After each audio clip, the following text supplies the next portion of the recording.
Welcome to No Holding Back with me, Susan Estrich, the podcast where I bring you the biggest names from the worlds of media, politics, and law. We dive into unfiltered, unapologetic, and insightful conversations. I speak my mind and I encourage my guests to do the same. No topic is off limits as we dive into the issues that shape our world. Today we have an incredible guest joining us, someone who knows the media landscape inside and out, and isn't afraid to speak his mind on the most pressing issues of our time. Mike Sington, a retired senior executive from NBC Universal, has made an indelible mark on the entertainment industry. Mike is widely recognized as a pop culture and entertainment expert, and he's the driving force behind one of the most iconic experiences in Hollywood, the world-famous Universal Studios tour. His deep understanding of the media, his keen insight into the entertainment world, and his knack for predicting cultural trends have made him a sought-after voice in the industry. But Mike isn't just a behind-the-scenes player. With a vibrant presence on social media, Mike has become a go-to commentator when it comes to politics. Whether he's calling out the latest media controversies or weighing in on political discourse, Mike's unfiltered takes and sharp commentary resonate with thousands of followers who appreciate his bold and direct approach. Today, we're thrilled to tap into Mike's vast experience and expertise as we look at media, politics, and what's going on in this country today.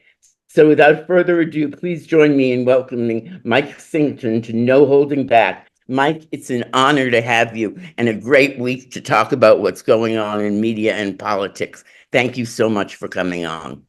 You're welcome, Susan. It's a pleasure to be here. Really, to me, I'm such a fan of yours. You're an icon. So to be on your podcast is such an honor. And you're right, this is quite the week for talking politics. Quite an amazing week in politics, isn't it?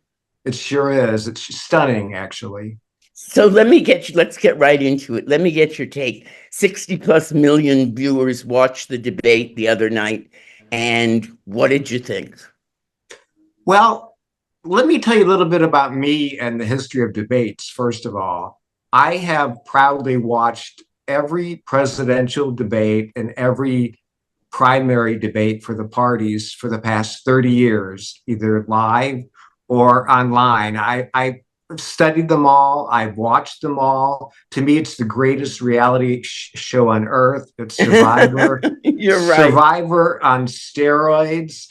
And boy, did the debate Tuesday night not disappoint. It absolutely. Well, tell me why it disappointed some people a lot, I think. Why do you say it didn't disappoint?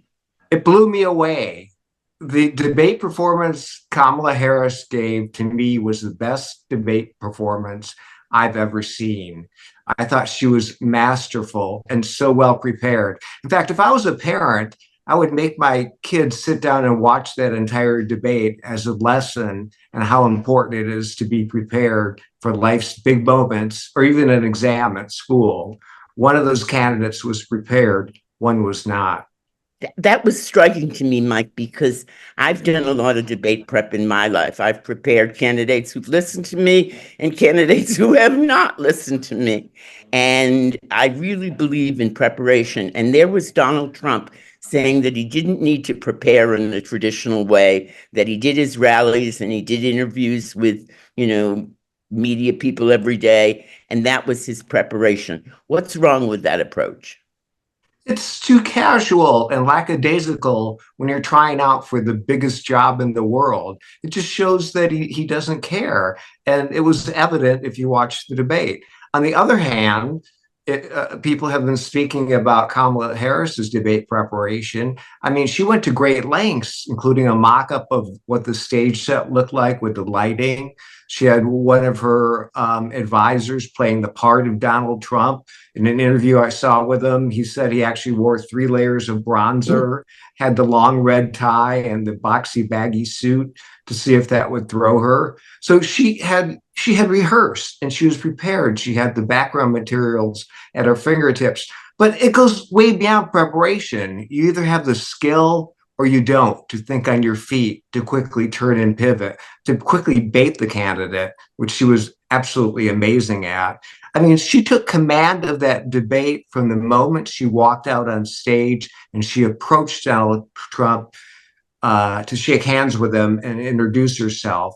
That was her taking command of the night and saying to him, "I'm in charge, buddy." And she certainly was. What did he do wrong? He's Donald Trump. I mean, Well, there were 45% of America thinks pretty highly of that, don't they? and I don't get it. I don't get it. I mean, you saw what you saw in the debate Tuesday night.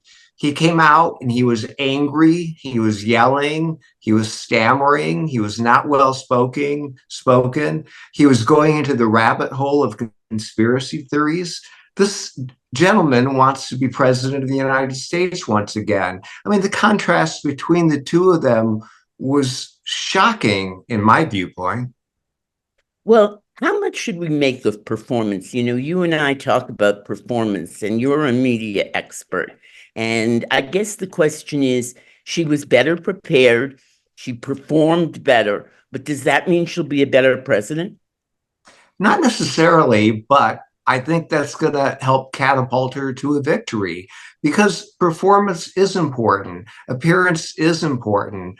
Um, People are very, very visual. And, you know, he was making a big deal that he wanted a rule instituted that she should be standing on a box or a lift to make her a little bit taller as opposed to him. It didn't matter. She wasn't on a box or a lift.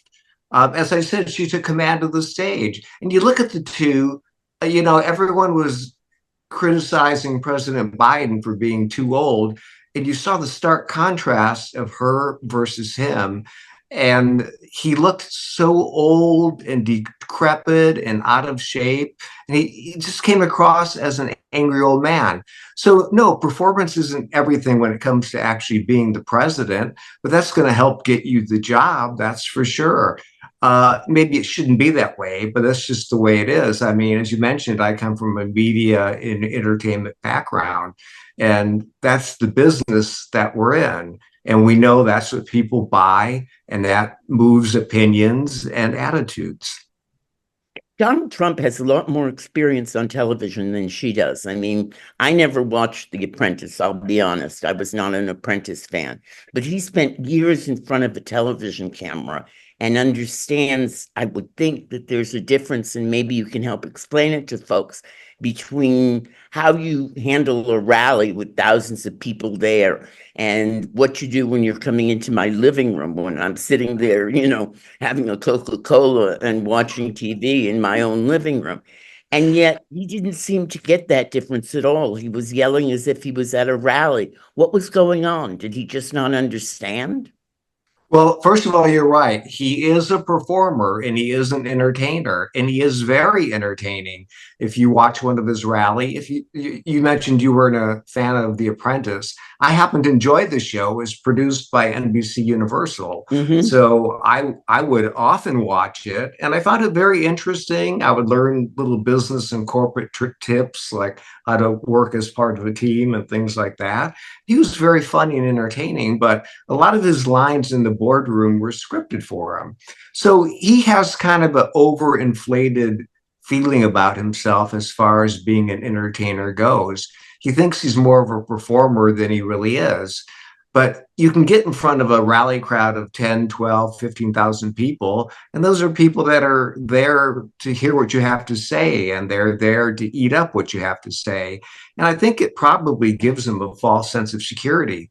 But you put him in a bare, naked studio with just the moderators, his opponent, and probably four, five, six crew members on hand, and he's lost that energy. And it showed. He tried to manufacture it by yelling.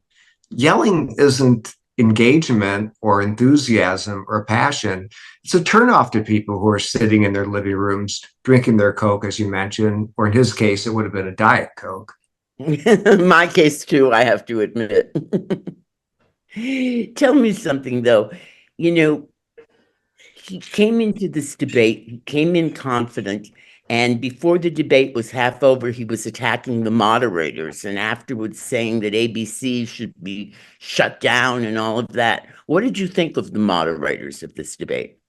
The moderators were outstanding. I thought they did a better job than Jake and Dana on CNN because they didn't fact check much. I think they only fact checked him 3 times, but Right. the lies were so outrageous. You couldn't continue the show without saying, "Whoa, wait a minute, immigrants are not eating your dogs." I mean, you just can't throw stuff out there and let it go by. So I thought they were very reserved and very moderate in their fact checking.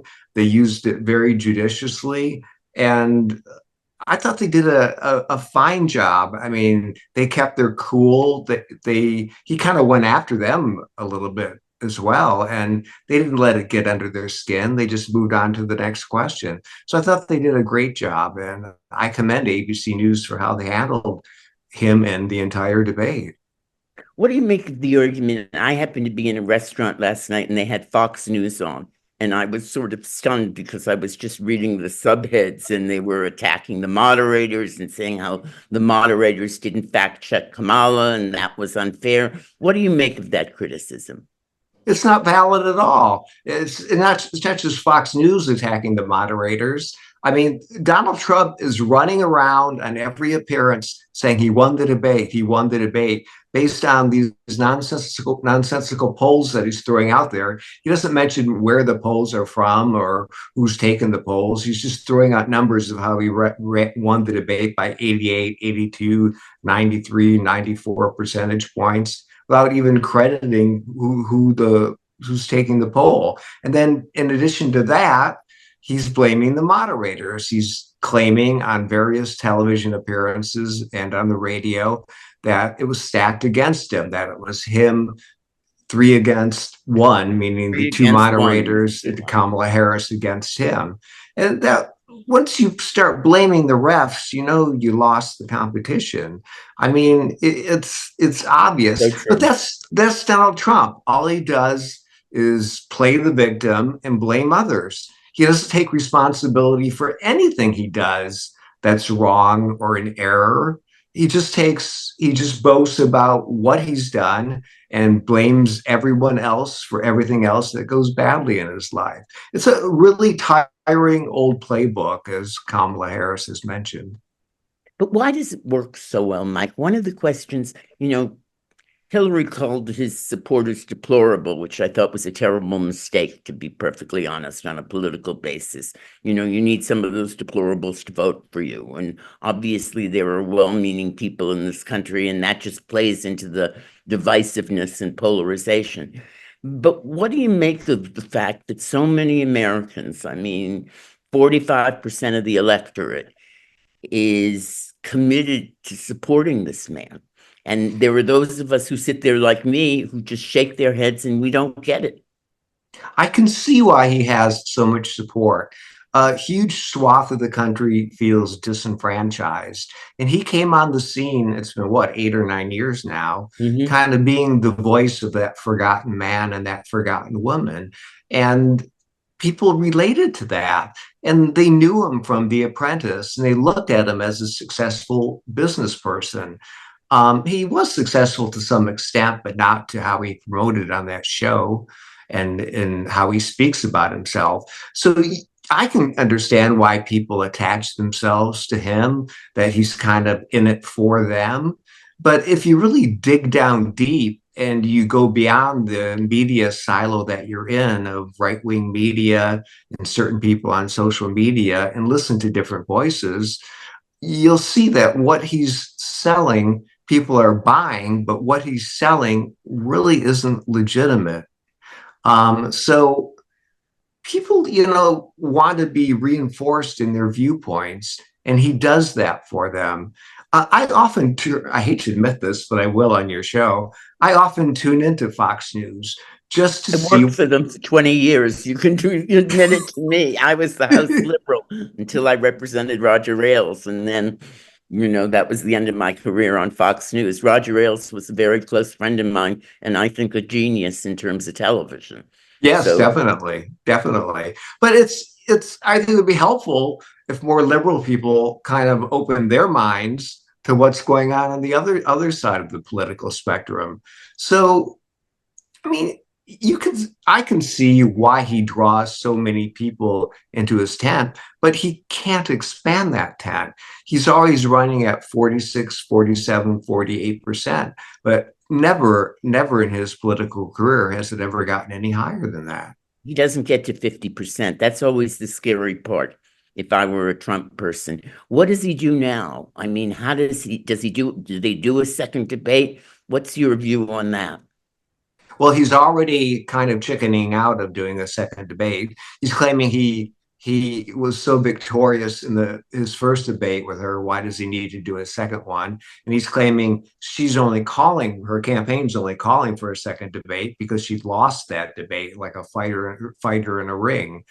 I would sure love to see another debate, and I would hope the American electorate would love to see another one, but I don't think he will. I think deep down, I mean, it's all a show, all this bluster of how great he did. I think deep down, he knows he didn't do well at all.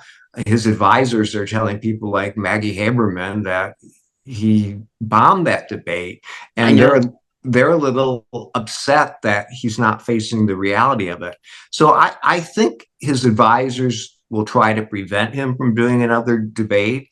I don't think he wants to do another debate. I think she'd like to do another debate to kind of Does she finish. need another debate at this point? I mean, I I thought, if there was anything she could have done better, I don't know what it was. I mean, she still has questions to answer. She still needs to make clear where she differs with Biden, for instance, that this is not Biden 2.0, but Harris 1.0. And I thought she was good at the one-liner of saying, you're running against me, but not Joe Biden.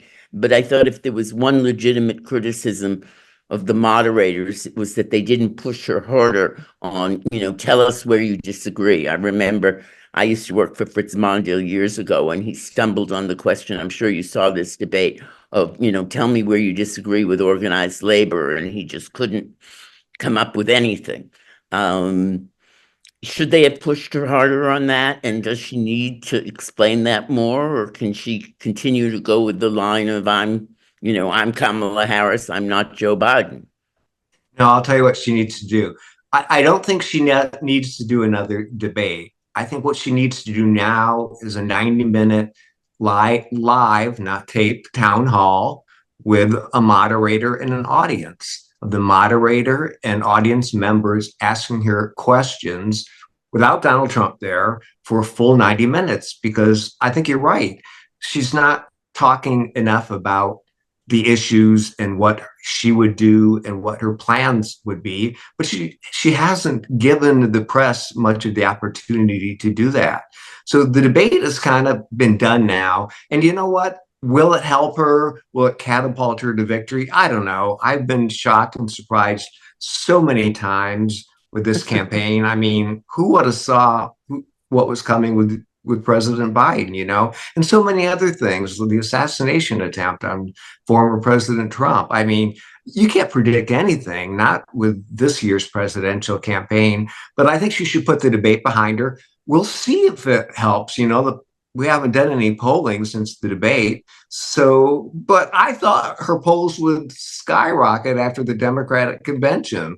I thought that Why did you say? was What did you think of that convention, Mike? I don't mean to interrupt, but what did you think of it? I thought it was pretty masterful, and I expected her to get a bigger bounce. And I don't know why. Maybe it's because people are so polarized, and the people who need to give her the bounce aren't watching. But I thought it was a pretty great convention. What did you think? masterful is the word to describe it. I thought it was so well produced. The speakers were so phenomenal, so inspiring. The whole thing was so entertaining. I mean, that state roll call, I was glued to the television watching that It's for great, wasn't it? 45 minutes. Usually that's a boring, a I know boring, usually it's the great boring state part. of Minnesota. Right. Usually that's when you go to the kitchen to get a snack and something I to know I drink. But usually eat a lot during those roll calls. I couldn't leave the television during that roll call. I wanted to see what was going to happen next. It was just, I mean, kudos to that DJ. I thought it was phenomenal. Yeah, he was But great. yeah, I thought she would get a huge bump of maybe 6, 7 points from that. She didn't. The race is remaining neck and neck. So I don't know if the debate's going to give her a bounce. I would say it's probably not going to, just based on the past history of this campaign so far. I think they're going to remain neck and neck. But I think if she did more interviews and did a town hall, that would help. But you know what, Susan, this is going to be a squeaker right at the end. I don't even think we're going to know who wins this thing election night or the next day or possibly the next day or even a week after that. And it kind of scares me, to be honest It with you. scares me a little bit too. How does he get away with it, Mike? I mean, they asked should Ukraine win for Ukraine winning the war. He wouldn't answer the question. They asked, about whether he would veto a national abortion bill, which JD Vance had already spoken out on, and he said, "Well, I didn't talk to JD about that." I mean, how can you not have the position on Obamacare? They asked if he was coming up with a plan. He's been talking about coming up with a plan for 9 years. He's still got concepts of a plan. How does he get away with that? It's absolutely mind-boggling, isn't it? I mean, you seem as confused by it as I am. I guess it's because people are just used to it and it's kind of baked into the cake, and that's who he is and what he is. This I'm going to present a healthcare plan in 2 weeks. He's been saying that, like you said, for 8 or 9 years now, and now there's no plan, but he has concepts of a plan. What's Um, concept of a plan? I don't know. I'm not in the media world. Do you have concepts of a plan in his world? I don't know what that means. It doesn't mean anything. And people are, as I mentioned, are buying what he's selling. Some people are, most people are not. But I hate to call him a cult leader, and I would not say all of his followers are cult members, but I think a chunk of them are. And to those people, it doesn't matter what he's saying. I mean, it didn't matter to Jim Jones's followers what Jim Jones was saying to them either. He's captivated this chunk of the American population, as you've mentioned. I find it perplexing, but they just buy what he's selling. But I think anyone with an open mind who watched that debate would go, wait a minute, you don't talk to your vice presidential candidate about a topic as important as abortion.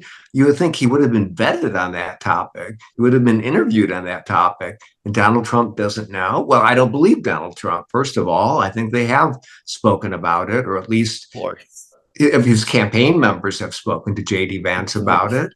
So he's just standing there lying. He's just standing there lying. And we'll see if that carries him to the White House. It's done pretty well for him as far as his business and political career goes so far. But as Kamala Harris made a point during the debate, 83 million people fired him. They didn't want him as president. He boasted in the debate that he got 77 million votes, more Right. than any Whatever. Republican candidate for president. Well, I'm sorry, but that wasn't enough. It didn't make Yeah. you president again. I find it all mind-boggling. And then he went into the spin room. What did you think about that? I've never heard of a presidential candidate, a former president, walking in. Maybe you can explain to the listeners who don't know what a spin room is and what it's like in there, but that's no place for a candidate. Yeah, every debate has a spin room set up. It's a separate room from what they call the debate hall, where reporters are present from all over the world, really. And then the campaigns have their surrogates milling about. And immediately after the debate, the surrogates are made available to the media members to get their take on how their chosen candidate performed. Candidates do sometimes appear in the spin room, but not if they thought they won the debate like he did. If you thought you lost the debate, you might show up in the spin room to kind of spin people into believing that you won. But he honestly thought he won that debate. So if he did, why was he in the spin room? The reason he was in the spin room is because he actually knows he lost the debate and he needed to do some immediate damage control by throwing these fake poll numbers out there, which he did constantly while he was in the spin room. What's become of us now, Mike, when you take a step back? I mean, we have media that's divided on ideological lines. I'm sure, as appalled as I was when I watched Fox News and thought, how did they get away with telling their viewers that, Trump won the debate? I was pleased to see my old friend Brit Hume was the only one on Fox News who was honest enough, and he's a great reporter, to say he didn't win the debate. It was a terrible night for him. But the rest of them sit there and they say he won the debate. I don't think that was the case on MSNBC the night of the Biden debate. I think they all acknowledge that it was a rough night. But we have a media now where everybody has a side. There's almost no sense or no trust that there's objectivity. And we've come into this world where people have different realities. I suppose the people at home watching Fox News believe those commentators who said that, in the chyrons, that Trump hammered Harris and that he trapped Harris and Harris evaded and avoided. I mean, what's become of us? Wow, that's the question, Susan. That's the question. What's become of us? I'm going to have to take a positive, forward thinking outlook here.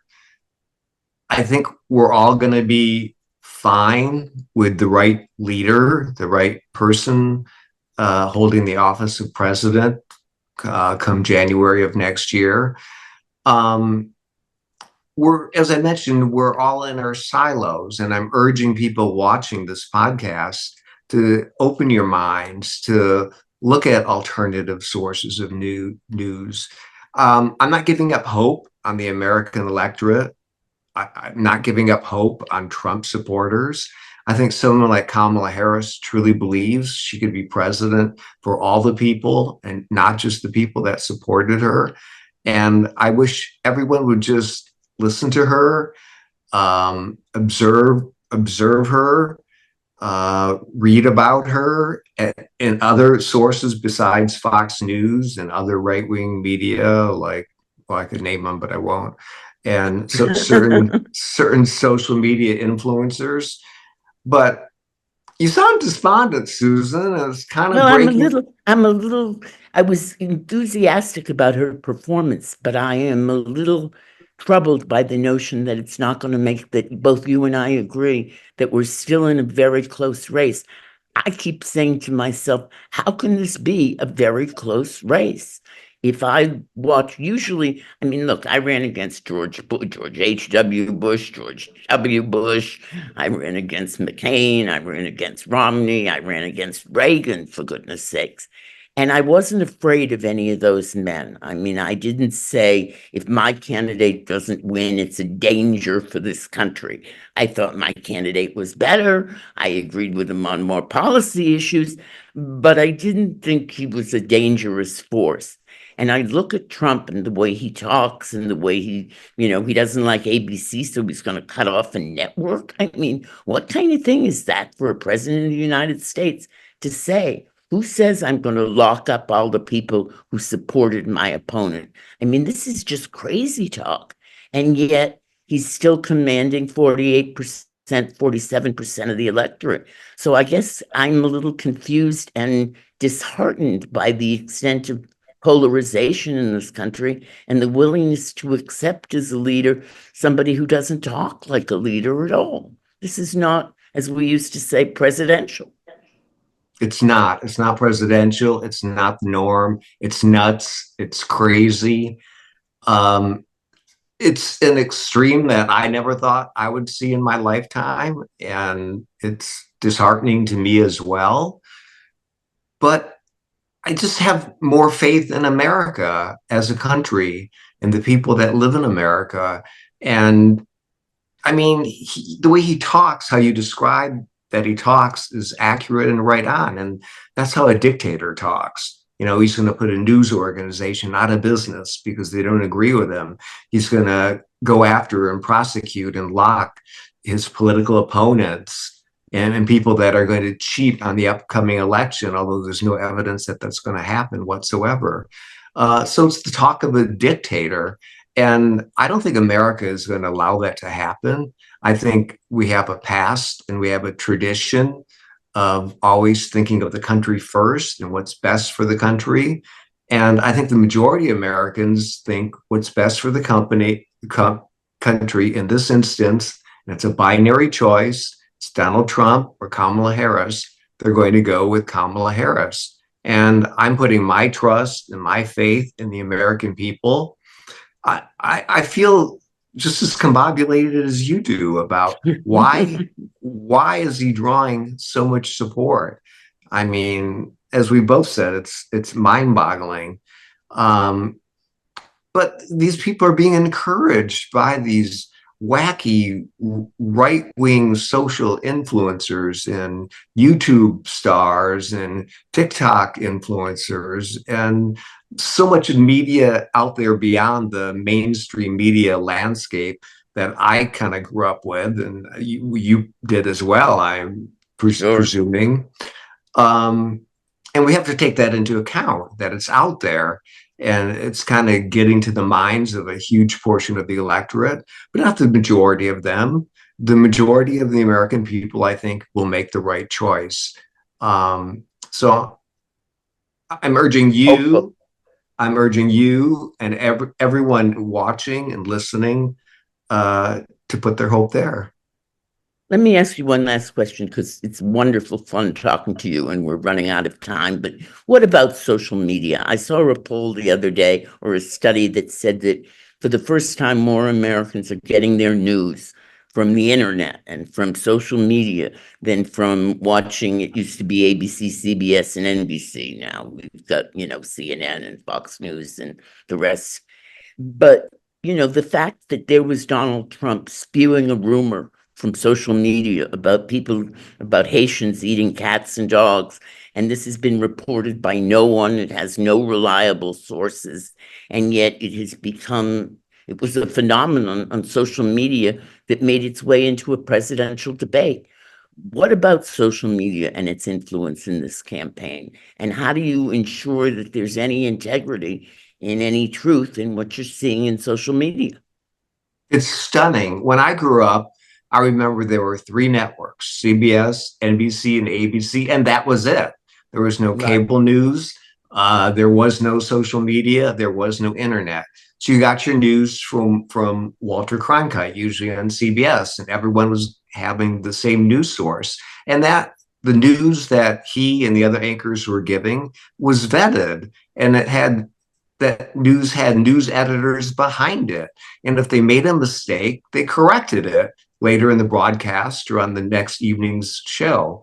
It's completely different today with social media, where most people are indeed getting their news. I guess YouTube is the number one source of news. I know, For but what does that say? Anybody, I mean, I'm grateful to YouTube. I'm on YouTube. You're on YouTube. We do this, we're playing the same game, maybe belatedly. But what's the credibility of YouTube? There are nut jobs on YouTube, and they're in the same box as you and I and the serious people. I mean, what do you do about that? And on the internet, you've got foreign influence on the internet. You've got, you know, foreign countries trying to influence misinformation being spread. How do you handle that? And how do you prevent that from infecting our electoral process? You have to be a smart consumer of news. You just can't believe anything you see on YouTube or on social media. You can watch it, but then you've got to do your own research and kind of vet it yourself, because these people don't have news editors doing the vetting for them. You've got to be a smart consumer of news.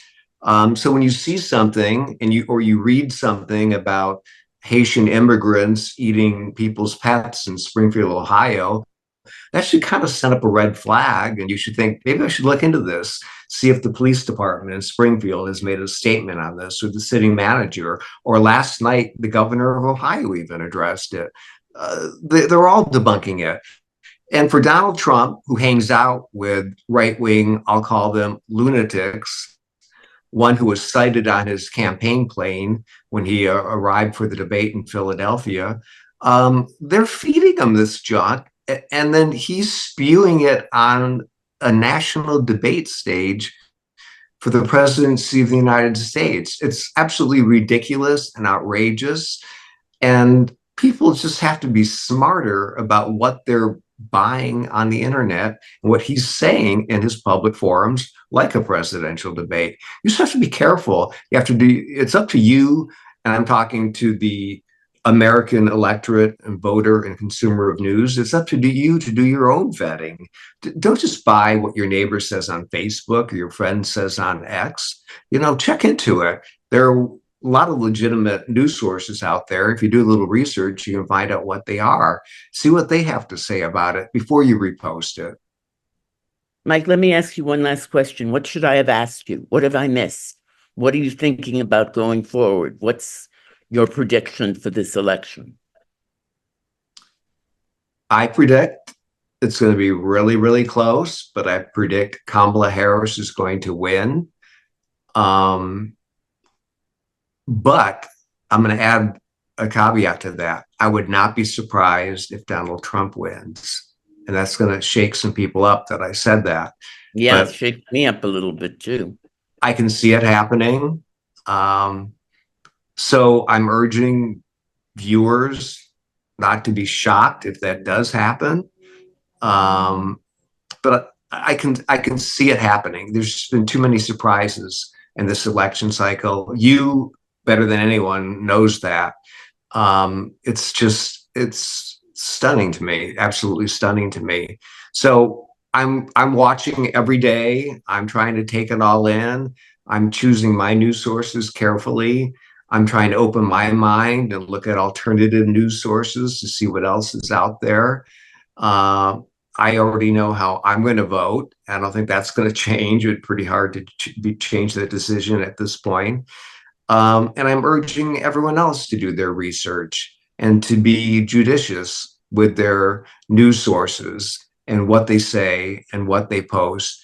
And I'm also urging everyone to be calm and to go about their business, to vote early, and to plan your vote. I think that's really important. The Republican Party, leading members of it, are already trying to scare you into thinking things are going to go wrong with this election. There's no evidence of that. So know that when you submit your mail-in ballot or go to the polling place, that our elections are run very well in this country and they are free and fair. And put your confidence there in those election workers. I mean, they get so much criticism and hate and even threats. That's all ginned up by the other side, as they say. And it shouldn't be that way. Know that they're doing a great job and just believe in America. Let me ask you one last question I forgot to ask, and I can't believe I forgot this.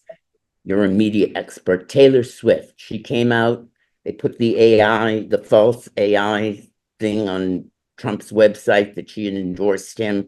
She came out after the debate and said she was endorsing Kamala Harris. She has, I think, 332 million followers. How much of a difference is that going to make? It's going to make a difference. She has an impact on people. It's not just young tweens either. She has an impact on a broad spectrum of the American public. And so many people were waiting for this endorsement. I mean, the endorsement came out, as you mentioned, right after the debate, and it was on all the newscasts. I mean, it was like breaking news. That shows what a big deal it is. So I think it's not just a celebrity. It's probably the biggest celebrity in the world right in the now. world. And yeah, we're talking in the world. She has a huge following. So I don't think celebrity endorsements make much difference, but in this case, I think that's a big one. Oprah Winfrey, when she endorsed Barack Obama, I thought that made an impact. And I think this Taylor Swift endorsement. And her endorsement was brilliantly written. I mean, yeah, I thought so too. The way she laid it out, she didn't just write, "I endorse Kamala Harris. I urge you to vote for her as well." She gave her reasons. She urged her followers to do their research, and then that sign off. The single cat lady, childless cat lady was absolutely brilliant, ending it with that little dig there. You've been listening to No Holding Back with me, Susan Estridge. I want to thank Mike Sington, our guest, for a fascinating conversation and a thought-provoking conversation. If you enjoyed the show, make sure to subscribe so you never miss an episode. We just broke into the top 30 on Apple's podcasts for political podcasts, and we want to stay there. So you can listen to us on Apple Podcasts, Spotify, or wherever you get your podcasts. You can also watch every episode on our YouTube channel. Please leave a rating and review on your chosen platform. It really helps us reach more listeners and keep the conversation going. Follow us on X at No Holding Back FM. And for my weekly column, visit our website, estridgegolden.com. Thank you so much for listening. Thank you to Mike for a great conversation. And I'll see you next time on No Holding Back.